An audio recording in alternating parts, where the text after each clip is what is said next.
So assignment 5 is trying to look at all the concepts we have talked about with object-oriented design and bring those all together, with exception of a few that are being left out. Okay? So you're writing a program, and you're pretty good with this actually, if I may. Doing statistical analysis, right? You've done that with stores. Now you can do it for student scores, and I can use your lab your output for grading. So you're writing a program to perform statistical analysis of scores for a class of students. The class may have up to 40 students. There are 5 quizzes during the term. Each student is identified with a 4-digit student ID number. So the program is to print the student scores, calculate and print the statistics for each quiz. And the output looks something like this. So these are all the student scores, and the numbers may not totally make sense, but it's just how the format of the output is. You've got quiz scores, 78, 67, and 77. So you can see that the highest score is 78, lowest is 67. Average is 73.4, which simply takes the sum of those and divides it by 3. Those calculations, like I said, may not be accurate because it's just sample data. The goal of this is to learn all these things. Apply all these things. File I/O, working and populating an array of objects.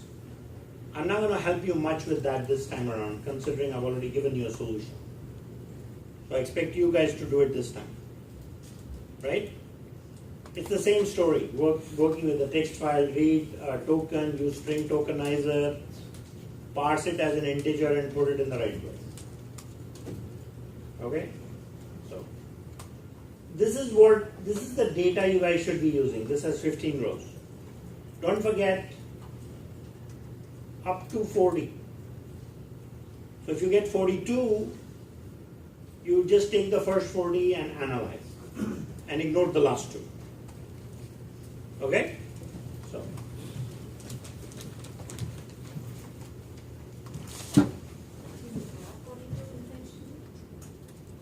no, you can have a text file with 42, but you should only analyze 40 because that's a requirement. So you basically are reading data from a text file, populating some objects, and then computing low, high, and average. People say that, well, I can do all of this in main and life is good, but that will definitely earn you a 0 out of whatever max points you're getting, even though your program may functionally run properly. It is important for me that you use the design that I have provided here. Why? Because that's the part of learning the design. So package, I guess we can call it Lab 5 or Lab 2 or whatever you want to call it. But there is a student class with SID, student ID, and 5 scores. And that's, you write all the methods, getters, setters, and so on. So one of these represents a row in the text file. So whenever you read one row, you're going to instantiate the student object and fill in the relevant properties. Then there is another class called statistics, which has 3 one-dimensional arrays. Make them private. I did not. But the conventions now are what? Private. So then you can use these, you write these public methods, find high, average, and low, right? And you pass in the student class. Kindly don't make these as static methods. because you tend to, or you'll have the need to. Don't make them static. Okay? And then we'll also create a class called YouTill that will have a ReadFile method. And it will return, that can be static, and it will return a student array. We pass in a student array and we return a student array. Do we have to? Let's deliberate that on Monday. If you have because this is already being passed by reference, so maybe we don't need to.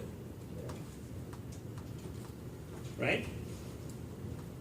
And then this is all the logic you have to apply for ReadFile. If you guys have questions about how a ReadFile method should be written, I would refer to the code in assignment 3 because it's pretty much the same, except the object configuration is a little bit different. So, I really want you guys getting good with writing parsers, right? Working with text files, working with memory, because that's at the heart of any coding that you'll do, because you're tackling data. So to put it all together, I provide you with a main listing. So you create a student array, you populate the array, and then we create a statistics object and call the find low, find high, and find average method, and we print those out.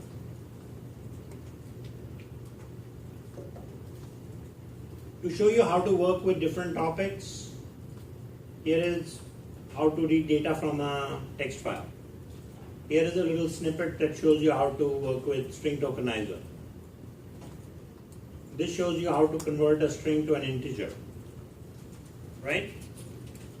And this shows you how you will be graded, how you will earn points. Are you all submitting class diagrams?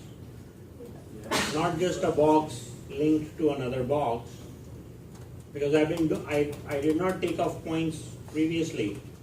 When I need a class diagram, you guys should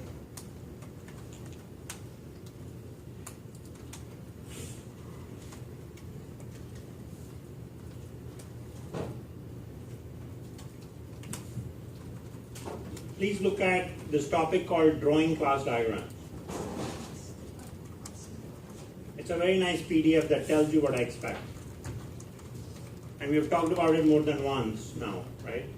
If you just give me boxes with arrows, that will get you partial credit. But I'm looking for the full blueprint of the program. Full blueprint means class name, properties with modifiers and data types, methods with complete signatures.